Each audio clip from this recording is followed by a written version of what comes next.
Ah? Ah, masa? Serius? Masuk tuh kamu nih. Nah, tuh laptopmu tuh. Nah, itu laptopmu. Install ulang dulu di saya 100.000. Coba dicek dulu speakernya atau mute apanya gitu. Volume di laptop tuh kan ada banyak. Ada volume browsernya, ada volume sistemnya. Dan kalau sekarang di browser itu kan bisa kita mute tab ya. Ya, ya, jadi kalau kita mau Google Meet-nya nggak bunyi gitu, tapi tab YouTube-nya bunyi bisa. Ya, di tab sebelah atas itu bisa klik kanan mute gitu.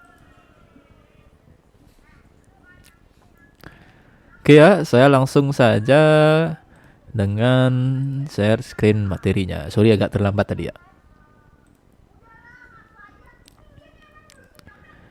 Nah, jadi sekilas info untuk saya ingatkan lagi. Jadi hari ini pertemuan 14, lalu pertemuan 15 kita tahun depan minggu awal Januari. Nah, lalu minggu kedua Januari kira-kira sudah UAS. Gitu ya kira-kira ya. Nah, kita akan bicara tentang rekonstruksi pariwisata. Intinya tentang ngobrolin pariwisata aja ya. Nggak ada ngoding-ngodingnya mata kuliahnya. Asik. Ya, apa namanya, merilis stres gitu loh ya. Karena mata kuliah yang lain mungkin ngoding, matematika, hitung-hitungan, ya lalu gambar, pakai aplikasi khusus gitu. Kalau di kuliah ini ya ndak santai aja deh. Nah, latar belakang dulu seperti biasa. Ya, jadi rekonstruksi khususnya di Indonesia, nah itu perlu dilakukan karena pariwisata kita perlu pemulihan ya di tengah ketidakpastian pandemi. Nah, lalu nanti setelah pandemi, pariwisata pasca pandemi itu harus lebih tangguh. Ya, sehingga apapun nanti pengaruhnya, ya entah itu disebabkan oleh orang atau tempat atau mungkin akan ada kejadian seperti ini lagi, tapi semoga saja tidak gitu ya. Intinya pariwisatanya harus lebih tangguh. Nah, dalam konteks ini ya, industri pariwisata kita dapat ambil fokusnya yaitu dengan mengurangi risiko melalui inovasi teknologi. Ya, gitu dulu. Nah, jadi ada beberapa teknologi yang mungkin dah dibahas juga pada pertemuan-pertemuan sebelumnya gitu ya. Dapat digunakan oleh pelaku industri pariwisata ya, agar dapat bertahan dan tetap eksis di masa pandemi. Nanti setelah pandemi pun kira-kira masih bisa dipakai kan gitu ya. Jadi jalan keduanya gitu ya. Ya, yang pertama webinar, ini udah sering banget di teman-teman ikuti pasti ya, pasti banyak banget punya sertifikatnya. Lalu online travel agent, VR, VT, virtual tour. Kita bahas satu-satu ya. Nah, ini webinar banyak banget yang bikin ya, banyak banget yang bikin. Nah, itu salah satunya karena banyak hal yang tidak bisa dilakukan secara offline. Ya, alternatifnya mau tidak mau dilaksanakan secara webinar. Ya. Jadi webinar, web seminar gitu ya, web seminar isinya presentasi, ngajar, workshop gitu ya, dilakukan secara daring. Ya, tatap mukanya secara online melalui media internet, nanti ada video ataupun teks dan chatnya. Sekarang kita kuliah pakai Google Meet juga termasuk bisa dikatakan sebagai webinar ya. Tapi webinar yang konteksnya adalah pengajaran ya, bukan seminar gitu, bukan workshop gitu ya. Nah, ini salah satu teknologi yang dapat dilakukan oleh pariwisata agar bisa tetap eksis di tengah pandemi. Berikutnya ada online travel agent ya. Jadi kalau dengar-dengar sebelumnya mungkin dengarnya travel agent tapi tidak ada online-nya gitu ya. Travel agent ya harus dikunjungi ke situ baru bisa menggunakan jasanya. Lalu sekarang teknologi yang eksis ya ada online travel agent. Jadi online travel agent itu mencakup jasa penyelenggara perjalanan wisata yang termasuk di dalamnya adalah memesan tiket, booking hotel. Ya, jadi kita tak perlu lagi ngantri gitu ya, memesan tiket atau berburu paket gitu ya, cukup lihat di HP aja dan tidak perlu lagi kumpul-kumpul. Sekarang banyak banget digital travel marketplace ya. Ya, jadi bisa diam di rumah lalu bertransaksi mudah dan aman kapan saja dan di mana saja, udah kayak slogan. Ya. Ada yang bisa menyebutkan Digital Travel Marketplace, nggak apa-apa sebut merek. Ada yang bisa menyebutkan Digital Travel Marketplace? Wah, ini lidahnya. Oke. Ada lagi yang lain? Selain Traveloka? Hah? Apa? Ada ya? Oke, kok saya tidak tahu. Oh, zaman dulu, yang zaman sekarang. Oke, Trivago, Traveloka, namanya T semua ya. Dan Booking.com itu juga masuk ya. Dan sebenarnya kalau kalian sadari ya, kalau diperhatikan lebih lanjut, sekarang aplikasi apapun bisa melakukan itu. Ya, mulai bisa beli tiket pesawat di Shopee gitu misalnya. Jadi mereka melebarkan sayap semua. Ya, lalu misalnya di aplikasi-aplikasi lain juga sama ya, bisa mulai mengarah ke situ semua. Ya, sekarang Shopee bisa order makanan gitu ya. Shopee Food.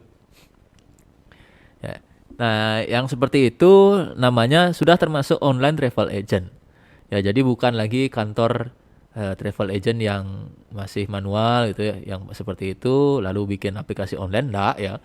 Jadi yang independen seperti Traveloka, Trivago, Booking.com gitu, itu sudah bisa dikatakan sebagai online travel agent. Nah, ini yang mungkin belum banyak, cuma bisa digunakan juga biar jadi eksis. VR tourism ya, VR tourism. Jadi orang-orang sebelum berkunjung ke suatu tempat ya bisa mencoba dulu VR-nya. Ya, jadi VR itu teknologi yang bisa dirasakan juga sampai ke inderanya. Jadi matanya bisa melihat, lalu telinganya bisa mendengar, merasakan lidah sih enggak ya. Lalu mungkin nanti di gangan itu merasakan genggamannya. Jadi orang-orang bisa mencoba dulu sebelum benar-benar berkunjung ke situ. Nah, tempat-tempat yang mau menerapkan ini ya bisa meningkatkan level promosinya ke tingkat yang lebih tinggi. Kayaknya bisa jadi topik skripsi juga ya. Ya, implementasi virtual reality sebagai promosi, sebagai sarana promosi Pantai Kuta. Wah, galak. Ya, jadi bikin VR-nya Pantai Kuta. Jadi orang-orang kalau mau ke Kuta lihat sunset, dia tidak harus datang ke Pantai Kutanya dulu. Misalnya dia masyarakat luar Bali gitu misalnya. Ya. Jadi kalau pengen merasakan sunset Pantai Kuta gimana sih gitu ya. Worth it nggak ya? Wah gitu ya bahasanya ya. Worth it nggak ya untuk dikunjungi? Nah, harusnya pengelola Pantai Kuta kalau mau bekerja sama memanfaatkan IT bisa bikin VR-nya. Itu otomatis akan mendongkrak promosinya juga. Gitu ya. Pengen naik gunung gitu misalnya ya, tapi di atas gunungnya ada apa sih gitu ya, pemandangan apa yang ditawarkan, viewnya kayak gimana ya, bikin dulu VR top Gunung Agung gitu misalnya, sehingga orang yang agak mager manjat gunung itu bisa lihat dulu VR-nya ya, jadi bikin mereka tertarik untuk manjat gunung. Nah gitu-gitu misalnya, itu masuk dalam teknologi virtual reality tourism. Yang terakhir, ini sudah sempat dibahas juga kemarin ya. Jadi khususnya travel agent, tour guide gitu ya. Itu di digital travel marketplace juga. Bisa bikin yang namanya virtual tour. Segalanya serba virtual.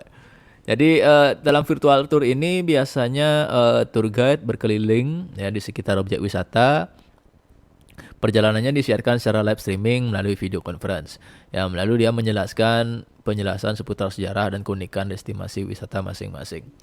Nah, ini lebih ke preview sekilas ya, nanti seperti apa tempatnya jika dikunjungi. Jadi ketika mungkin belum bisa menerapkan VR karena VR perlu dirancang dan butuh waktu untuk pengerjaannya, bisa langsung di tempat itu membuat preview singkat virtual tour. Pakai Reels Instagram juga oke banget ya. Bahkan kalau mau bekerja sama, join gandeng selebgram gitu ya, orang-orang berpengaruh itu yang kita bahas di materi kemarin, itu juga bisa banget. Itu masuk dalam menjalin kemitraan. Udah habis kayak materinya. Nah benar ya. Jadi ada 4 ya. Jadi ada 4 teknologi yang bisa digunakan oleh pelaku pariwisata agar tetap bertahan dan eksis. Ya, tetap bertahan dan eksis. Yang pertama bisa bikin webinar ya, tapi tidak keempatnya cocok gitu ya. Silakan difilter-filter, disesuaikan. Yang pertama ada webinar, yang kedua ada online travel agent, masang di Traveloka, masang di Trivago, pasang di booking.com gitu misalnya. Lalu jika punya budget dan punya kemampuan untuk membuat VR, boleh gitu ya, bagus. Jika tidak, bisa juga jalin kemitraan dulu setidaknya. Ini yang kayaknya pasti bisa-bisa aja ya, bahkan sekelas, bukan sekelas. Bahkan di level pedagang makanan pun, ya dagang bakso pun bisa undang selebgram dan jualannya bisa jadi rame kan gitu ya zaman sekarang ya. Ya, jadi orang-orang lihat pengaruh ini bahas materi kemarin.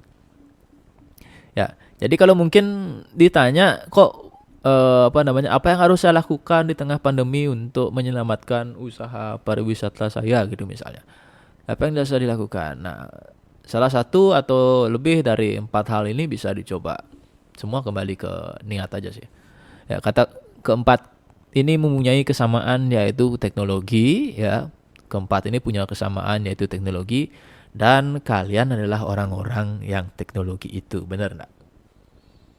Ya, kalian adalah orang-orang yang teknologi banget ya, lebih teknologi dibanding teman-teman yang maaf enggak kuliah IT gitu ya.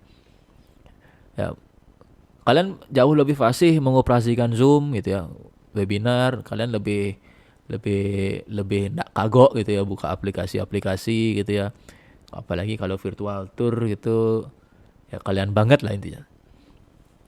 Itu ya, jadi secara nggak langsung pandemi ini memberikan kesempatan, memberikan peluang baru bagi teman-teman yang bergelut di bidang IT juga. Oke, gitu kira-kira materinya terkait dengan apa tadi ya? Kok saya lupa judulnya. Maklum ya udah malam ya. Rekonstruksi wisata. Tadi ya, rekonstruksi wisata gimana wisata itu harusnya dibuild ulang ya. Di penyesuaian sedikit jadi agar tetap eksis dan bertahan di tengah pandemi. Kalian orang-orang IT, orang-orang teknologi harusnya punya banyak jalan, punya banyak celah, punya banyak kesempatan untuk terjun di situ.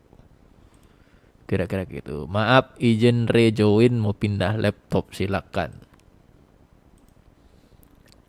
Kira-kira ada yang ditanyakan untuk materi tadi? Materi kita ringan-ringan aja ya. Jadi saya pikir mudah dipahami dan tidak ada masalah ya. Jadi ngomongin tadi adalah ngomongin 4 hal, 4 teknologi setidaknya bisa nambah ya. Terkait dengan harus diadopsi oleh pelaku pariwisata agar usahanya tetap eksis di tengah pandemi. Ya, modelnya kalau bapak ibu yang jualan gantungan kunci di pasar Sukawati gitu misalnya sepi pembeli, coba aja gantungan kuncinya dipakai oleh selebgram ya mungkin laris langsung. Ya, coba aja. Ya, kayak gitu ya. Jadi zaman sekarang banyak kayak gitu ya. Dagang martabak pun dibeli oleh selebgram langsung booming laris. Ya, hal-hal seperti itu sudah masuk dalam materi rekonstruksi wisata yang kalian pelajari hari ini. Itu namanya menjalin kemitraan. Ya, itu namanya menjalin kemitraan. Oke, ada pertanyaan atau yang ingin disampaikan kira-kira? Pak, bayaran selebgram berapa gitu modelnya pertanyaannya.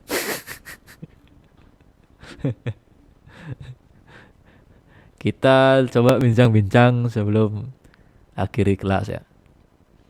Masalahnya mau bincang-bincang sama siapa nih? Wah, ini yang saya suka. Ya itu, kenapa? Oh gitu. Nah, kalau itu bicara dua sisi. Satu, eh, memang dia di request seperti itu. Ini mohon maaf aja ya. Kadang kan dia itu kan dibayar. Yang namanya orang dibayar kan menjalankan tugas. Nah, tugasnya itu diperintahkan oleh yang bayar. Nah, itu kan basic banget.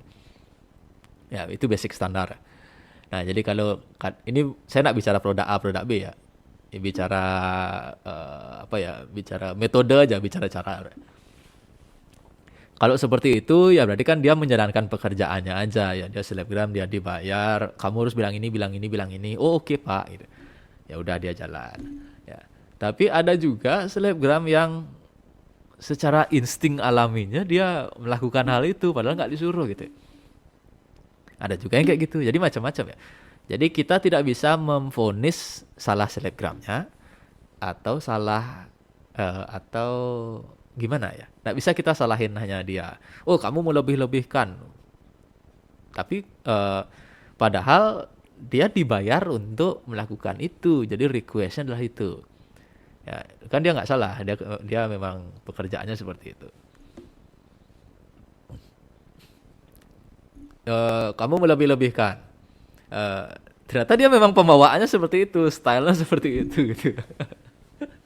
Wah, ini makanannya enak banget guys gitu. Padahal makanannya ya biasa aja gitu. Ada dua sisi ya. Kalau seperti itu ada dua sisi. Ada yang memang dia di request seperti itu.